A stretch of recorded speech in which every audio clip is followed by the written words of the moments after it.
يا بنات عاملين ايه؟ رب دايما تكونوا بخير. لو اول مره بتشوفيني متنسيش اللايك واشتراك في القناه وتفعلي زر الجرس وكومنت حلو منك يشجعني انزل فيديوهات اكتر. الروتين بتاعنا النهارده سهل وبسيط، هنغسل بس شويه كوبايات كده ومعالق، لان كنت بايته يومين كده عند ماما وكنت سايبه طبعا الدنيا نضيفه، بس جيت لقيت كوبايات بقى ومعالق، لان احمد بيشرب شاي نسكافيه قهوه كتير.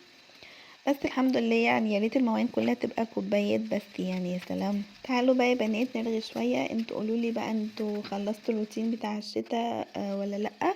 خلصتوا الشقه وروقتوها وكده؟ انا عارفه ان دلوقتي في امتحانات. ربنا معاكم يا رب وينجح كل اولادكم، وكل اللي تتمنوه تحققوه يا رب. الفطار بقى كده بسيط. انا كان نفسي افطر فول جدا، مش عارفه بقالي كام يوم نفسي افطر فول، بس ما بتوفقش يعني، فقلت لا النهارده انا لازم اعمله. وهقول لكم الوصفه بتاعتي. انا بجد بعمل اطباق فول طعمها تحفه حكايه. كل فتره كده هعمل لكم طبق مختلف. اول حاجه جبت الطاسه وحطيت فيها فصين توم مفرومين وشويه زيت، وهبتدي ان انا اشوح التوم، وقبل ما التوم يصفر كده معايا هنزل عليه بمعلقه صلصه. ولو ما عندكيش صلصه ممكن تحطي عليهم طماطمايه وتحطي عليهم شويه ميه صغيرين وتسيبيها لحد ما الطماطم تدوب شويه. هنزل بقى بمعلقه الصلصه وهبتدي ان انا اقلب كده علشان التوم ما يتحرقش مني. واول ما تشمي ريحه التوم، احنا مش عايزين التوم يتحرق ولا الصلصه، اول ما تحسي كده ان ريحته طلعت تحطي عليهم الفول، وتبتدي بقى تقلبيهم كده كويس جدا مع بعض. وانتي بتقلبيه كده اهرسي. انا يا جماعه بهرس بالراحه علشان الطاسه طبعا ما تتجرحش. بقلبها بالراحه يعني ما تقلقوش. بس بجد الطعم ده، الطبق ده بجد طعمه حلو جدا. عارفين الفول المعلبات بدون ذكر اسم ماركات يعني؟ فول المعلبات ده بجد بيبقى طعمه يعني ده احلى جدا، لان ما فيهوش مواد حافظه. وطبعا انت حاجه انت عاملاها ونضيفه وواثقه منها. هنقطع بقى طماطمايه وفلفلايه وخيارايه كده جنب الاكل. اللي عارفني طبعا من زمان عارف ان انا بحب اكل خضار جنب الاكل. هقطعها بقى بالشكل ده. انا بحاول بقى ان انا اظبط الكادر بتاعي، زاويه التصوير بتاعتي يعني، استحملوني بقى شويه لحد ما نرسم مع بعض بقى على زاويه تصوير كويسه. ويا ريت تكتبوا لي رايكم في الكومنتات. لو وصلت معايا للمرحله دي ما تنسيش اللايك والاشتراك في القناه وتفعلي زر الجرس، ودعوه حلوه منك تفرحني. وعايزاكم بقى يا جماعه تقولوا لي كام مشروب كده شتوي غير السحلب والحمص الشام نقدر اللي احنا نشربه ونعمله مع بعض. وهنا خلاص الفول سخن معانا وبقى كله تمام. هبتدي بقى ان انا احط عليه شويه ملح وليمون وشويه زيت.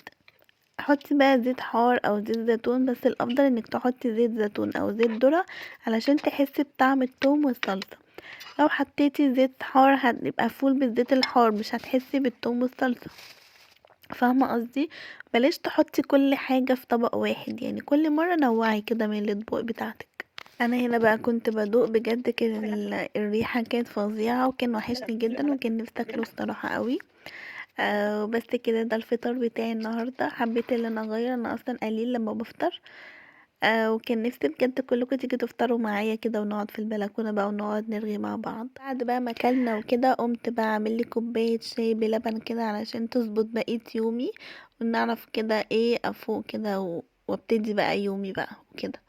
انا يا جماعه بحب بجد شاي اللبن جدا، ولازم كوبايه، يعني الكوبايه دي اصلا صغيره، لازم كوباية كده معينة كده. عارفة لو شربت كوباية صغيرة من الشاي بلبن ما بعترفش بيها. لازم كده كوباية معينة، واللبن يبقى سخن، وبجد بقى بصي اقعدي بقى كده مع نفسك واشربي احلى كوباية شاي في الدنيا. اصلا روحت اتصدمت، جيت افتح البرطمان يعني بتاع الشاي، ما لقيتش فيه شاي. قلت ايه ده؟ بس انا كنت فاكره ان انا كنت جايبه باكو، فقعدت اشوف كده في ظرفه الخزين لقيته الحمد لله، لان بجد كنت هصدم وهتعكنن قوي يعني. ما كنتش بقى ايه هحس بحلاوه الطبق الفول بقى كاني ما عملتش حاجه. بس دورت بقى عليه في ضرفة الخزين وحطيته بقى، فضيته. ده الطقم بتاع الضيوف، او اللي انا حطاه في المطبخ اصلا، يعني مش بتاع الضيوف، بتاع الضيوف واحد تاني. بس ده انا حطاه في المطبخ كده على الرخامة. وده البرطمان دوت اللي انا ببقى حطاه جوه الضرفة لينا، يعني استعمال لينا احنا كده، يعني فاهمين بقى. الايام اللي جايه يا جماعه هنزل وسط البلد، هاخدكم معايا كده في جوله في وسط البلد، لان عايزه اجيب شويه ديكورات وحاجات كده ناقصاني في المطبخ. عايزه اجيب معالق سيليكون، لان كان عندي كذا معلقه ويعني من اللي هو لازقين في الخشب ده، عارفينه؟ بجد طقمه وحش جدًا. أهم حاجة إن أنتم تجيبوا يا كلّه خشب يا كلّه سيليكون، ما تجيبوش اللي هو بيبقى ملزوق في سيليكون أو ملزوق في بلاستيك، لإنه بيتخلع بجد ما بيبقاش حلو خالص. بس وعايزاكم بقى تقولوا لي في الكومنتات أنتم هتتغدوا إيه النهارده علشان أعمله، لإن بجد حيرة كل يوم هتتغدوا إيه النهارده، يقولوا لنا أي حاجة، ولمّا تيجي تعملي أي حاجة يقولوا لِك هو إيه اللي أنتِ عاملاه ده. بجد هو مينفعش يوم كده يعدي من غير ما الواحد ياكل ولا يخش المطبخ، حرام يعني هيجرى حاجة. لا بس بجد الحمد لله على نعمة دخول المطبخ، وبجد نحمد ربنا على كل حاجة بتمر في حياتنا وبسلام. يومك ده مادام عدى بسلام من غير أي مشاكل ومن غير أي حاجة، أي عواقب في اليوم، لازم تحمدي ربنا كده قبل ما تنامي وقبل ما تحطي راسك على المخدة. تحمدي ربنا وتستغفري ربنا لحد ما تروحي في النوم. بجد جربيها هتلاقي نفسك رحتي في النوم مش هتحلمي بكوابيس. لازم تستغفري ربنا طول اليوم على الأقل، حتى وانتي بتشتغلي وانتي بتتمشي وانتي سرحانة قاعدة كده بتتفرجي حتى على التلفزيون، اقعدي كده سبحي واستغفري. هاتي كده العداد، انا العداد بجد انا عندي بقعد اعد واشوف ان انا سبحت كام مرة او استغفرت كام مرة.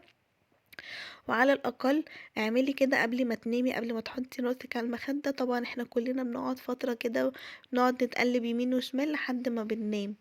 انتي اقعدي بقى استغفري وسبحي ربنا كده.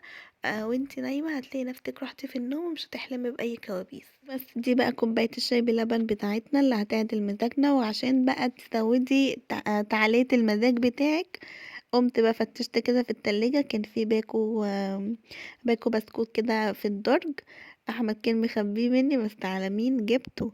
بس والله انا كنت عايزه احلي بقي بس، فجبت قطعه كده وكلتها وبس كده.